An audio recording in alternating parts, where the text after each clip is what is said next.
Going no contact and going it alone is not easy. And I do this because of the fact that I came to realize after I lost, I'm doing it again, my entire group of relatives, that I was actually alone the entire time. Nobody was showing up for me. Nobody was protecting me from the abuse. When I grew up and spoke out about it, nobody said, "I'm so sorry, I didn't know." Everybody just abandoned me again. And there have been many times in my life where I've been completely alone for the holidays. Even when I had children, there were times where I was completely alone and isolated because of the fact that I was divorced. And on the holidays where my ex-husband had my children, I was by myself. And it was hard. I'm not going to tell you that it's not. I'm not going to tell you it's not sad. I'm not going to tell you that it doesn't highlight what we don't have. The holidays really suck. Even when you have a tribe, sometimes they can really suck because we know that we don't have anybody that is supposed to be there.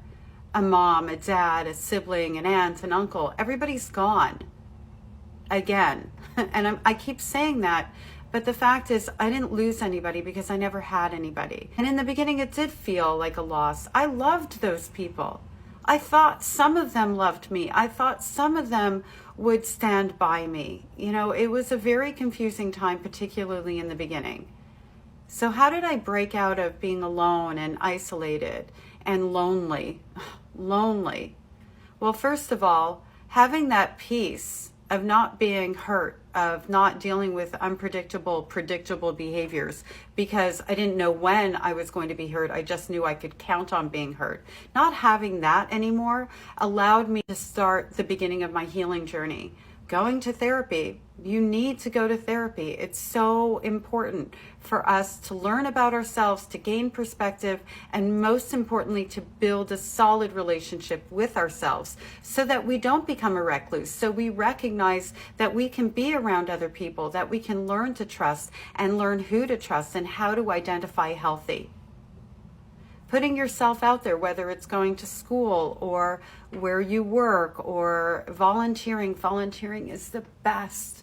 That's how I got through the holidays. I started volunteering and working with other people that were like me at a period of time in my life. I was homeless when I was 13. So that's my thing that I love, is to connect with people who have experienced or are experiencing homelessness and help them have a better day on Christmas Day, for example, or raising funds and volunteer, whatever it is, finding your passion.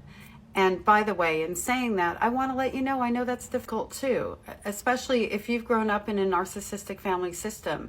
We gaslight ourselves. We have a lot of self-doubt. We don't know what we like oftentimes. So experiment with different things. Look for different outlets. Maybe it's going to yoga. That's such a good healing thing to do.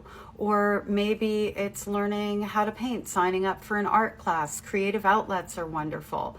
Whatever it is, look for group therapy resources.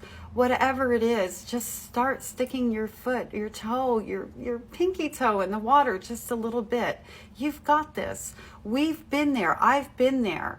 There are a lot of sibling survivors out there who had to go no contact because it was either stay in abuse or start healing.